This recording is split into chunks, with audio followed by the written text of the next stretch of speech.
तो आज का टॉपिक क्या है? वैद्युत चुंबकीय प्रेरण। ये एक चैप्टर है, इसके अंदर हम पढ़ेंगे फर्स्ट हेडिंग, हाँ, वैद्युत चुंबकीय प्रेरण में चुंबकीय फ्लक्स पढ़ेंगे। फर्स्ट हेडिंग है चुंबकीय फ्लक्स।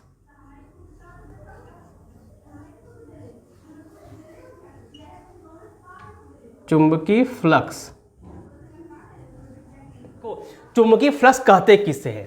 इसका फार्मूला होता है फाई बराबर या फाई बी बराबर इंटीग्रेशन में B vector dot d A vector. अब ये आता है इंटीग्रेशन में। हम इलेक्ट्रोस्टैटिक में, वैद्युतस्थैतिकी में ये पढ़ के आए हैं कि phi is equal to E A cos theta, पढ़ के आए थे ना? ठीक है, लेकिन यहाँ पर आ गया इंटीग्रेशन। ये भी एक फार्मूला है। कब? जब मेरा मैग्नेटिक फील्ड, चुंबकीय क्षेत्र वेरिएबल बदल रहा हो, है ना, डिस्टेंस अकॉर्डिंग। लेकिन जब ये हम इसको लेते हैं यूनिफॉर्म, इफ या यदि चुंबकीय क्षेत्र यूनिफॉर्म हो, यूनिफॉर्म का मतलब क्या होता है? एक समान हो, उसमें कोई बदलाव नहीं आ रहा है। तो जब इसमें एक समान चुंबकीय क्षेत्र होता है, मतलब कांस्टेंट होता है, तब फार्मूला जो बनेगा उस फार्मूला का मान रहेगा आपका B vector dot A vector, जिसको बाद में ये बन जाएगा बी ए कॉस थीटा। ठीक, चुंबकीय, इसका नाम है चुंबकीय फ्लक्स।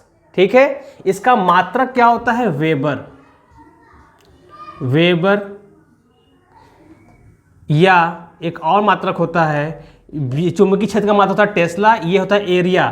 तो हो जाएगा आपका टेस्ला मीटर स्क्वायर। इसके दो मात्रक है, या तो वेबर कहिए या तो टेस्ला मीटर स्क्वायर कर दीजिए। ठीक है, तो हम जान गए कि चुंबकीय फ्लक्स की वैल्यू क्या होती है? Formula B A cos theta होता है।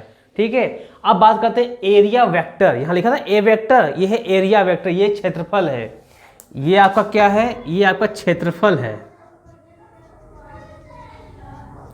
पर ये क्षेत्रफल सदिश क्षेत्रफल, ये क्षेत्रफल सदिश बोलते हैं। एरिया वेक्टर कहते किसे कहते पहचानते हैं? जैसे मेरा ये हाथ है, इस हाथ से लंबवत जो रेखा निकल रही है इसे बोलते हैं क्षेत्रफल सदिश, एरिया वेक्टर, है ना। अगर मैं ऐसे दिखाऊं तो इस मेरे हाथ के समतल से परपेंडिकुलर लंबवत निकल रहा है, इसे बोलते हैं क्षेत्रफल सदिश। जैसे इस बोर्ड की बात अगर हम करते हैं ना, तो इस बोर्ड से जो रेखा परपेंडिकुलर निकल रही है उसे ही बोलेंगे क्षेत्रफल सदिश। एक अजीब सी बात और है, इंटरेस्टिंग, कि अगर क्षेत्रफल सदिश इस साइड निकल रहा है तो इस साइड भी होता है, इधर भी परपेंडिकुलर, इधर भी परपेंडिकुलर। लेकिन आपको एक टाइम पर किसी एक को ही पकड़ना है, या तो इसको कैच करिए न्यूमेरिकल्स में, प्रॉब्लम में, या तो इसको। अगर इसको कैच करते इसको भूल जाना पड़ेगा, एक टाइम में एक ही को लेना है। ठीक है, तो एरिया वेक्टर कुछ और नहीं, किसी भी समतल से जो लंबवत रेखा निकलती है उसे बोलते हैं एरिया वेक्टर। जैसे मेरे हाथ से निकल रहा है तो एरिया वेक्टर ये है मार्कर। इसको दिखाते कैसे हैं? जैसे ये मान लो ये एरिया ऐसे है, मान लो कोई प्लेट, तो इससे ऐसे निकल रहा है तो इसे दिखाएंगे ए वेक्टर, इसके छत पर ऐसे बना देंगे। ठीक है, अब निकालते हैं इसका कुछ एग्जाम्पल्स इस फार्मूला का।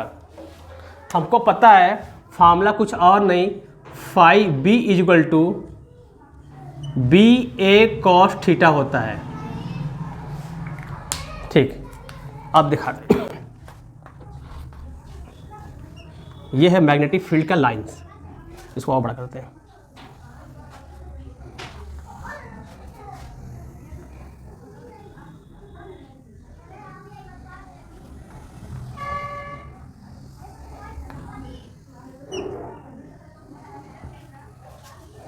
ठीक है, यहां से चुंबकीय क्षेत्र आ रहा है, यहां से चुंबकीय क्षेत्र मैग्नेटिक फील्ड आ रहा है, इस तरफ जा रहा है। ठीक है, इसमें 4 एग्जाम्पल पढ़ते हैं। पहला एग्जाम्पल क्या है कि हमारा प्लेट कुछ ऐसे रखा है। अगर मैं इस कॉपी को ऐसे रखूं तो एक लकीर दिखेगा बस ना, केवल एक लाइन दिखेगा, ये वाला कॉपी दिखेगा नहीं। उसी तरह ये इसको ऐसे कर देते हैं कि ये कॉपी है। अब मुझे पता है कि अगर ये कॉपी इस तरह से रखा हुआ है तो इसका जो एरिया वेक्टर होगा ये इस डायरेक्शन में होगा, और मैग्नेटिक फील्ड भी इसी डायरेक्शन में जा रही है, दोनों एक सेम डायरेक्शन में है। ठीक है, तो मुझे पता है कि इसका जो एरिया वेक्टर है वो इस साइड है। ठीक, और मैग्नेटिक फील्ड भी इसी डायरेक्शन में है, तो इन दोनों के बीच कितना एंगल है? कितना एंगल? 0 होगा। जिस दिशा में एरिया वेक्टर उसी डायरेक्शन में मैग्नेटिक फील्ड, दोनों का हेड अगर मैच कर रहा है तो कहेंगे सर 0 एंगल है। ये 0 होता है, ये 90, ये 180, यानी दोनों साथ साथ चल रहे हैं तो 0 डिग्री का होगा। यानी इसका जब फ्लक्स की बात करेंगे तो फाई बराबर जो फार्मूला आएगा इसके लिए वो आएगा BA cos 0 डिग्री आएगा। इस कंडीशन में जब मेरा कॉपी, अगर मान लीजिए मैग्नेटिक फील्ड यहाँ से भर भर के आ रहा है, अगर मेरा कॉपी ऐसे रहेगा तो सबसे अधिक चुंबकीय क्षेत्र की रेखाएं इससे गुजरेंगी, सबसे अधिक गुजरेंगी, और जैसे जैसे इसको हम टेढ़ा करते जाएंगे कम होती जाएंगी, और अंत में क्या हो जाएगा? एकदम खत्म। तो यानी कि इसमें सबसे अधिक मुझे क्या मिल रहा है? फ्लक्स मिल रहा है। ठीक, दूसरा कंडीशन देखते हैं कि इसको हल्का सा टेढ़ा कर देते हैं। अगर हम टेढ़ा करते हैं तो क्या होगा? इसी कॉपी की एग्जांपल लेते हैं। ये कॉपी ऐसे था तो इसका एरिया वेक्टर इस तरह था, हल्का से इसको ऐसे करेंगे तो ये एरिया वेक्टर भी हल्का से घूम जाएगा ना, घूम जाएगा। ठीक, यानी इनका जो एरिया वेक्टर है ये ऐसे हो जाएगा। हम मान लेते हैं कि ये 45 का एंगल बना रहा है, अब मैग्नेटिक फील्ड तो अपने डायरेक्शन में पड़ा हुआ है और हमने मैग्नेटिक फील्ड यूनिफॉर्म लिया है, यानी एक समान चुंबकीय क्षेत्र लिख देते हैं। एक समान चुंबकीय क्षेत्र, यूनिफॉर्म मैग्नेटिक फील्ड।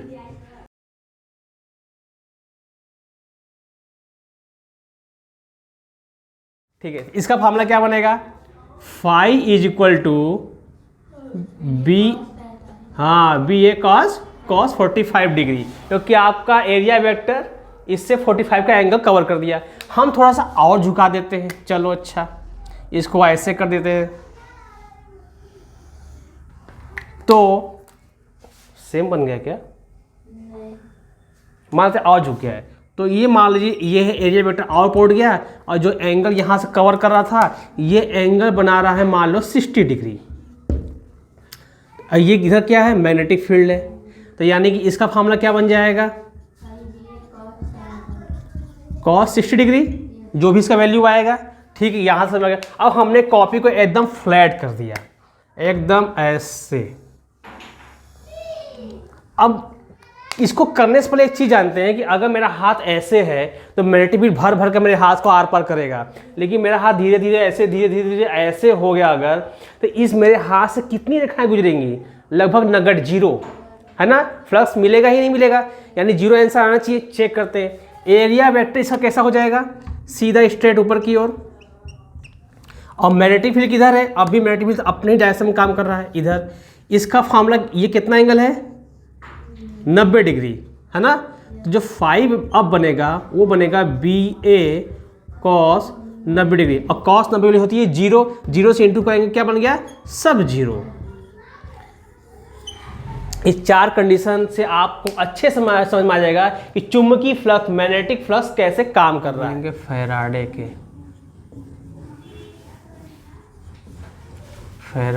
के वैद्युत चुंबकीय प्रेरण का नियम।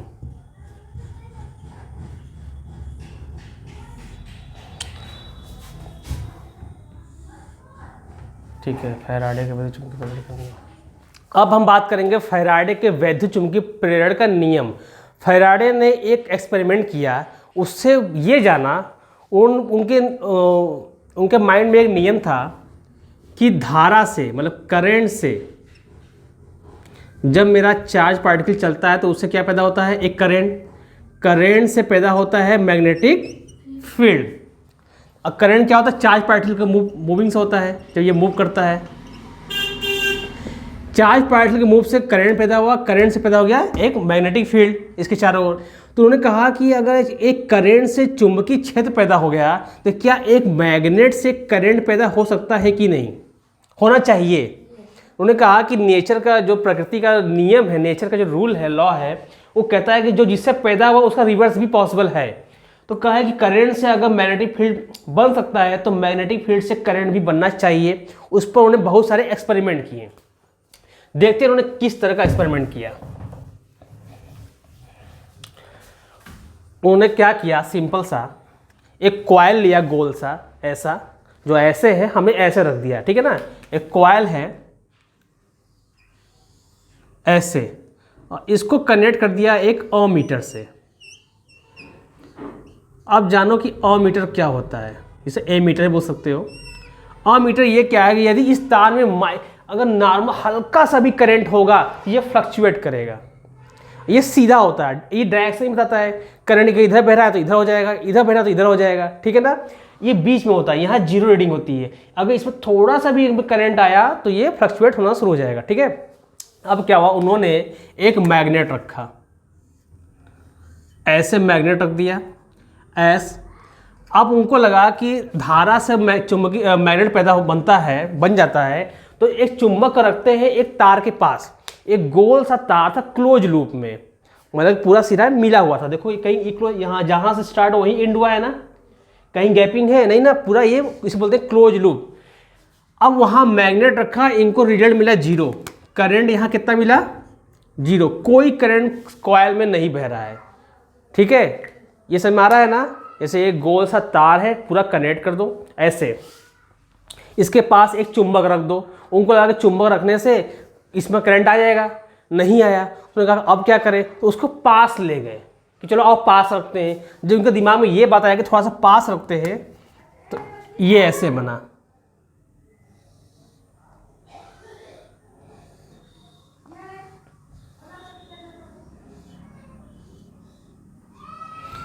जब इनके माइंड में आया कि इस मैग्नेट को थोड़ा सा पास रखा जाए तो मैग्नेट को लेकर आने लगे। जब वो चुंबक को लेकर आने लगे इस तरफ, इसको ऐसे करते हैं, तब इसमें करंट फ्लो हो गया, इसमें फ्लक्चुएशन आ गया। उनको लगा अच्छा, उनके यहाँ पर है कि करंट जीरो नहीं है, मतलब इसमें करंट है, आ गया। उनको लगा कि कॉइल के पास रखेंगे तो करंट आ जाएगा।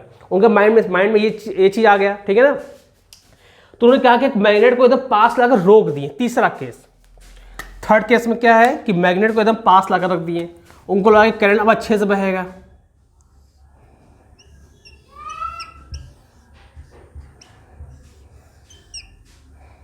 और जैसे ही मैग्नेट को एकदम पास रखें, करंट फिर जीरो। अब उनको दिमाग में समझ नहीं आ रहा कि हो क्या रहा है। उनको लगा कि यहाँ पर एक कॉइल रखा है, मैग्नेट रखने पर करंट नहीं पैदा हुआ, तो थोड़ा पास रखते हैं, तो थोड़ा पास ले गए तो करंट आ गया, एकदम पास अगर रोक दिए तो करंट फिर जीरो। अब क्या करें, उनको लगा कि थोड़ा पीछे आते हैं। अब तो वो पीछे आने लगे, ठीक है। तो थोड़ा सा चौथा केस, ये एक्सपेरिमेंट एक दिन का नहीं है, बहुत दिन का है ये। जैसे ही अपने चुंबक को ले करके जाने लगे वापस, कि थोड़ा डिस्टेंस कवर करते हैं इस साइड, मतलब ऐसे कर दीजिए, तो करंट फिर से इसमें आ गया, अब जीरो नहीं है, फ्लक्चुएशन फिर मिल गया हमको। अब 4 एक्सपेरिमेंट देके उनका दिमाग थोड़ा समझ में नहीं आया। फैराडे ने 4 एक्सपेरिमेंट को देखकर ये समझ नहीं पाए कुछ देर के लिए कि हो क्या रहा है। जब मैग्नेट को दूर रखे हैं तो करंट नहीं है, जब पास ले जा रहे हैं तो करंट आ गया, जब पास लगे एकदम पास रख दिए तो करंट फिर जीरो, और जब फिर दूर ले जा रहे तो फिर करंट आ गया। इससे उन्होंने क्या कंक्लूजन निकाला, उन्हें ये कंक्लूजन निकाला कि जब तक मेरा मैग्नेट चल रहा है, चाहे जा रहा हो इस कंडीशन में, चाहे आ रहा हो, तभी तक करंट मिल रहा है, वरना नहीं मिल रहा है कि नहीं। यानी कि मेरा मैग्नेट जब तक मूविंग फॉर्म में है, जब तक चल रहा है, चाहे उसके पास जा रहा हो चाहे उससे दूर हट रहा हो, तब तक करंट में जो कॉइल में मिल गया फ्री एनर्जी, फ्री करंट। ये एक्सपेरिमेंट आप घर पर कर सकते हो, लेकिन मैग्नेट काफ़ी तेज चलाना पड़ेगा। स्लो नहीं, तो इसमें सच में घर में करंट पैदा हो जाएगा। ठीक है, या इससे क्या निकला कि ये जब तक मेरा मैग्नेट मूव करेगा तब तक इसमें करंट रहेगा, उसके बाद वो क्या हो जाएगा, जीरो हो जाएगा। तो अब बात आ रही कि यहाँ पर करंट के पीछे की कहानी क्या है, पता करते हैं। पहले वोल्टेज आता है फिर करंट, या पहले करंट फिर वोल्टेज? पहले वोल्टेज होता है फिर करंट आता है, यानी इस कॉइल में पहले क्या पैदा हुआ होगा, एक वोल्टेज, उसके बाद करंट आया होगा। और जो वोल्टेज यहाँ पैदा होगा उसे बोलेंगे इंड्यूस्ड ईएमएफ, यानी प्रेरित विद्युत वाहक बल। क्या बोलेंगे इसको हम? प्रेरित विद्युत वाहक बल।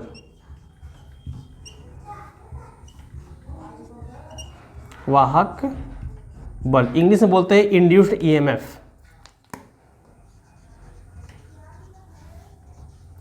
इसे बोलते हैं ईएमएफ मतलब इलेक्ट्रोमोटिव फोर्स। इलेक्ट्रोमोटिव फोर्स ये बल नहीं, ये वोल्टेज ही है। अब बात करते हैं कि विद्युत वाहक बल, यानी ये क्लियर हो गया कि ये वोल्टेज है। लेकिन प्रेरित का मतलब क्या हुआ, इस कॉइल में कहीं से भी एक्सटर्नल, इस तार में कहीं भी एक्सटर्नल कनेक्शन नहीं है, इसमें अपने से सेल्फ से, है ना, बिना इस तार को टच किए इसमें वोल्टेज और करंट आया है। इसी इसका नाम क्या है, प्रेरित, यानी इस मैग्नेट की वजह से ये प्रेरित हुआ है, इसमें एक वोल्टेज और करंट को फ्लो कराने के लिए। इसका नाम पड़ गया प्रेरित विद्युत वाहक बल, यानी खुद से पैदा हुआ है। ठीक है, रीजन भले ही मैग्नेट क्यों ना हो, इसलिए इसका नाम पड़ गया। अब फैराडे का फर्स्ट नियम, प्रथम नियम, उन्होंने क्या कहा? फैराडे का फर्स्ट लॉ, उन्होंने कहा कि आपके कॉइल में मैग्नेट के मूव करने के कारण एक प्रेरित विद्युत वाहक बल पैदा होगा। ठीक है, जो इसके मैग्नेटिक फ्लक्स में परिवर्तन के कारण हो रहा है। फ्लक्स हम समझाए थे ना कि इस गोल कॉइल के अंदर से, जैसे कि ये मैग्नेट है ना, थोड़ा नीचे बना दे इसको, ये मैग्नेट है, तो इसमें से चुंबकीय रेखाएं गुजर रही हैं जो इसको आर पार करें, कुछ बाहर भी निकल जाएगा। ठीक है ना। अब मुझे बताओ, अभी हम पढ़े हैं जस्ट कि फाई बराबर बी ए, कॉस थीटा छोड़ दें जीरो एंगल के कारण, कि मैग्नेटिक फील्ड और एरिया मिल जाए तो फ्लक्स बन जाता है। यहाँ पर ये कॉइल गोल सा है तो एरिया है पाई आर स्क्वायर, मैग्नेटिक फील्ड भी है बी है, दोनों का इनटू कर देंगे तो फ्लक्स है, यानी यहाँ पर फ्लक्स है। लेकिन ये चुंबक यहाँ पर ये जो कॉइल, ये दंड चुंबक है, बार मैग्नेट रुका हुआ है, तो यहाँ फ्लक्स क्या है, कांस्टेंट है ना। अगर इसमें से 1 2 3 4 5 रखाई जा रही है तो अगले सेकंड 5 ही जा रही होंगी, उसके अगले सेकंड 5 ही जा रही होंगी, यानी फ्लक्स जितना है उतना ही है, फ्लक्स में परिवर्तन नहीं हो रहा है। लेकिन जब मैग्नेट उसके पास जा रहा है तो इसमें इसके अंदर से चुंबकीय रेखाओं संख्या लगातार बढ़ती रहेंगी। अभी 5 है, 5 से 10, 10 से 20, 20 से बढ़ता रहेगा ना। यानी इसके जब मैग्नेट को मैं मूव कराऊंगा तो इसके कॉइल के अंदर चुंबकीय रेखाओं संख्या लगातार बढ़ रही है, यानी फ्लक्स लगातार बढ़ रहा है, यानी फ्लक्स में परिवर्तन हो रहा है। तब यहाँ पर करंट पैदा हुआ। अगर यहाँ करंट है तो वोल्टेज पहले आया होगा, यानी कि इसके चुंबक के चलने से क्या हुआ, फ्लक्स में परिवर्तन हुआ। उस फ्लक्स के परिवर्तन से एक प्रेरित विद्युत वाहक बल पैदा हुआ जिसके कारण करंट आया। क्लियर है? फिर से बोलते हैं एक बार, जब मेरा मैग्नेट रुका हुआ था तो चुंबकीय फ्लक्स था तो जरूर, लेकिन वो कांस्टेंट था, वो चेंज नहीं हो रहा था। लेकिन मैग्नेट को जब हम पास ले जा रहे थे या दूर ला रहे थे तो चुंबकीय रेखाओं संख्या इसके अंदर से या तो बढ़ रही है, इस गोलाकार के अंदर लगातार बढ़ रही है, या तो घट रही होंगी। यहाँ बढ़ रहा है, यहाँ पर घट रहा है, यानी फ्लक्स में क्या हो रहा है, लगातार परिवर्तन हो रहा है। या तो फ्लक्स यहाँ लगातार बढ़ रहा है या तो वहाँ घट रहा है। उसी कारण एक प्रेरित विद्युत वाहक बल पैदा हुआ। देखो मैग्नेट यहाँ जा रहा है दूर तब भी करंट है, ये पास जा रहा है तब भी करंट है, दूर आ रहा है तब भी करंट है ना। अब करंट के पीछे कहानी क्या होता है, वोल्टेज का। ये वोल्टेज ही तो है, ईएमएफ, इंड्यूस्ड ईएमएफ। यानी प्रथम नियम उन्होंने ये कहा कि आप एक कॉइल के पास मैग्नेट को मूव कराइए, अगर आप फ्लक्स में लगातार परिवर्तन करते हैं तो एक प्रेरित विद्युत वाहक पैदा होगा। ये तब तक रहेंगे जब तक आप परिवर्तन करते रहेंगे, और जहां आपने रोक दिया परिवर्तन उसके बाद क्या होगा, कहानी खत्म, करंट, वोल्टेज खत्म, वोल्टेज तो करंट भी खत्म। अब बात करते हैं फैराडे का द्वितीय नियम।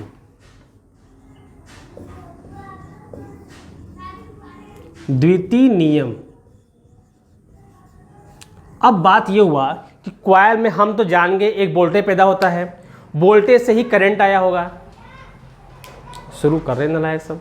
सही में ग्रह शांति कोई पंडित जी हैं यहाँ पर? एक बार इस कोचिंग में बैठ के धूम धूम धड़ाम शुरू कर देते हैं यार, ठीक है। अब बात करते हैं द्वितीय नियम का।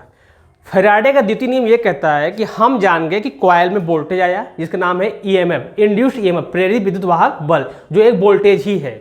उसके बाद करंट आया। अब बात करते हैं कि कितना अधिक वोल्टेज होगा, ये किस पर डिपेंड करेगा? वोल्टेज पैदा हुआ, कितना वोल्टेज हुआ, कम है, थोड़ा है, अधिक, इस पर डिपेंड किस पर करता है ना। ये भी अपने आप में क्वेश्चन था। तो उन्होंने कहा कि यदि फ्लक्स में परिवर्तन हो तो मेरा वोल्टेज देगा, ईएमएफ पैदा होगा। लेकिन अगर फ्लक्स में परिवर्तन जल्दी जल्दी होगा तो वोल्टेज ज़्यादा होगा। वोल्टेज ज़्यादा तो करंट ज़्यादा। यानी फ्लक्स में जो चेंज हो रहा है, फ्लक्स में जो चेंज हो रहा है वो फास्ट करिए, आप थोड़ा सा फास्ट करिए। फास्ट करेंगे तो वोल्टेज जिसका नाम क्या है, इंड्यूस्ड ईएमएफ, वो भी ज़्यादा होगा। इंड्यूस्ड प्रेरित विद्युत वाहक बल भी ज़्यादा होगा। अगर फास्ट मैग्नेट को मूव करते हैं उससे करंट भी ऑटोमेटिक ज़्यादा मिलेगा। वोल्टेज ज़्यादा तो करंट भी ज़्यादा, धारा भी ज़्यादा मिलेगा। यानी बोला कि आप जो फ्लक्स में परिवर्तन कर रहे हैं ना उसको थोड़ा तेज करिए। इस कहानी से क्या मतलब निकलता है कि मेरा फ्लक्स में परिवर्तन की दर है वो बताएगा कि आपके अंदर कितना वोल्टेज पैदा हुआ। क्या है? फ्लक्स में परिवर्तन की दर। इसमें कहानी क्या है इस परिभाषा में? उसने बोला फ्लक्स में परिवर्तन मतलब क्या होता है कि दो चीज़ों में माइनस कर रहे हैं हम लोग, है ना। इस परिवर्तन को हम डेल्टा फाई से दिखाएंगे। अब दर का मतलब क्या हुआ? दर मतलब होता है कि आप समय से डिवाइड कर दीजिए, चाहे टी लिखे डेल्टा बात एक ही होता है। यानी क्या होता है, फ्लक्स में परिवर्तन में दो फ्लक्स में आप चेंज क्या कर रहे हैं, हम माइनस कर रहे हैं। परिवर्तन मतलब क्या हुआ कि एक बच्चा मार्क्स पाया 100, एक पाया 90, कितना अंतर है? 10 का। तो अंतर ही तो है चेंज। यानी फ्लक्स में परिवर्तन की दर, डिफिनेशन याद हो गया ना? उस वही बताएगा कि आपके अंदर कितना वोल्टेज पैदा हुआ। इसको आप ई से दिखाइए या कैपिटल से दिखाइए, चाहे ऐसे दिखाइए चाहे ऐसे दिखाइए। 4 सिंबल है, आप लोग किताब में ये मिलता है, ठीक है। इसका डेरिवेशन करते हैं। अब इसको मिटा देता हूँ। यानी फैराडे का सेकंड नियम कहता है कि जो ईएमएफ है, इंड्यूस्ड ईएमएफ, हिंदी में लिखते हैं प्रेरित विद्युत वाहक बल। जो आपका प्रेरित विद्युत वाहक बल है, इसको हम सिंबल ई है, वो डिपेंड करता है delta phi upon delta t के, लेकिन माइनस क्यों बाद में बताएंगे, ठीक है। इस प्रोपोर्शनल को, यानी कि जो मेरा वोल्टेज कॉइल के अंदर पैदा हुआ वो डेल्टा फाई मतलब फ्लक्स में परिवर्तन की दर मतलब टाइम से डिवाइड के प्रोपोर्शनल होता है, अनुक्रमणपाती होता है। यानी कॉइल के अंदर जो वोल्टेज है वो कहता है कि भाई हमको तो फ्लक्स में परिवर्तन की दर के मैं डिपेंड कर रहा हूँ, तो फ्लक्स में परिवर्तन तेज कर दो। जहाँ तो 2 सेकंड में चेंज हुआ तो वहाँ 1 सेकंड कर दो या उससे भी कम कर दो। मैं आपको वोल्टेज ज़्यादा दूंगा, वोल्टेज कम चाहिए तो मैग्नेट को धीरे धीरे हिलाओ। फ्लक्स क्या होगा, वेरिएशन क्या होगा, धीरे धीरे होगा। यानी ये फार्मूला इस पर डिपेंड है। अब इसको प्रोपोर्शनल टू को हटाने के लिए हम लगाते हैं एक कांस्टेंट के, तो हो जाएगा डेल्टा फाई अपान में डेल्टा टी, जहाँ के का वैल्यू 1 ही होता है जनरली केस में ना, नॉर्मल केस में। तो यानी फार्मूला क्या बनेगा, ई बराबर यही प्रेरित विद्युत वाहक बल क्या हो जाएगा, माइनस का डेल्टा फाई अपान में डेल्टा टी। अब एक मिनट रुक जाते हैं। डेल्टा का मतलब क्या होता है और स्मॉल डी का मतलब क्या होता है समझ जाओ। डेल्टा का मतलब होता है बड़े चीज़ों में अंतर। जैसे 10 में से 8 चला गया, 10 में से 9 चला गया, कुछ रिजल्ट आएगा। लेकिन अंतर अगर छोटा हो, दो चीज़ों को माइनस करने पर अगर स्मॉल चेंज मिल रहा हो, अंतर है ना, जैसे 10 माइनस 9.99999, तो जो आंसर आएगा बहुत छोटा आएगा, उसे हम डी से दिखाएंगे, ठीक है ना। अगर यहाँ बात करते हैं यदि जो समय है वो बहुत कम समय के लिए लिया जाए, यानी डेल्टा टी, जब वो बात करते हैं समय बहुत कम समय के लिए बात कर रहे हैं, तो डेल्टा टी टेंड्स टू 0 कहते हैं हम। इसका मतलब ये हुआ, जैसे क्या हो कि मैग्नेट हमको यहाँ से यहाँ लाने में 1 सेकंड लगा, मान लेते हैं, है ना, तो हो गया डेल्टा टी। लेकिन यहाँ से यहाँ आने में 0.0001 सेकंड लगा, तो यानी 1 सेकंड का 1000वां हिस्सा मान लो, तो क्या होगा, समय बहुत कम लगा, यानी कब मैं आया पता नहीं चला, है ना। तो उसे कहते हैं समय बहुत कम लगा, उस समय जो चेंज मिलेगा वो बहुत स्मॉल मिलेगा। तो उस स्मॉल चेंज को फिर हम ऐसे दिखाते हैं, ई इक्वल टू माइनस का d phi by d t, इसे बोलते हैं इंस्टेंट पॉइंट के लिए, इंस्टेंटेनियस बोलते हैं ना, तात्क्षणिक। यानी किसी अगर समय ज़्यादा के लिए बात करेंगे तो डेल्टा, अगर कम समय के लिए बात करेंगे तो स्मॉल रिजल्ट मिलेगा। कम समय स्मॉल रिजल्ट, यानी कि यहाँ क्या हो जाएगा माइनस का d phi by d t, यानी वोल्टेज करता है कि हम आप पर डिपेंड है अब। लेकिन यदि कॉइल में फेरों की संख्या यदि 1 है तो वोल्टेज मान लो आगे पैदा हो गया 10 वोल्ट मान लेते हैं, बस फेरों संख्या डबल कर दो तुरंत वो 20 वोल्ट बन जाएगा। 3 फेरा कर दो 30 वोल्ट, ये एग्जाम्पल ले रहे ना। यानी कि फेरों की संख्या भी आपका वोल्टेज पर डिपेंड कर रहा है ना। तो हम सिंपली क्या करेंगे कि फेरों संख्या n कर देंगे, नहीं पता n नंबर क्या है न, 100 कर देंगे, 100 1000 वोल्ट हो जाएगा। तो हम क्या करते हैं, यदि फेरों की संख्या, यदि वलय मतलब रिंग मतलब कॉइल, यदि वलय में फेरों की संख्या n हो तो E बराबर हो जाएगा माइनस का n d phi by d t. ये फार्मूला निकल कर सामने आया। अब कॉइल में फेरों संख्या 1 हो तो m/1, 100 हो तो 100, 1000 है तो 1000, लेकिन आपका वोल्टेज इस पर ही डिपेंड है जनरली, फ्लक्स के चेंज के कारण। यहाँ पर फैराडे का सेकेंड नियम भी पूरा हो गया। अब बात करते हैं माइनस क्यों आया। इस माइनस के बाद लेंज ने डिस्क्राइब किया, इसको हम नेक्स्ट क्लास में बताएंगे, ठीक है।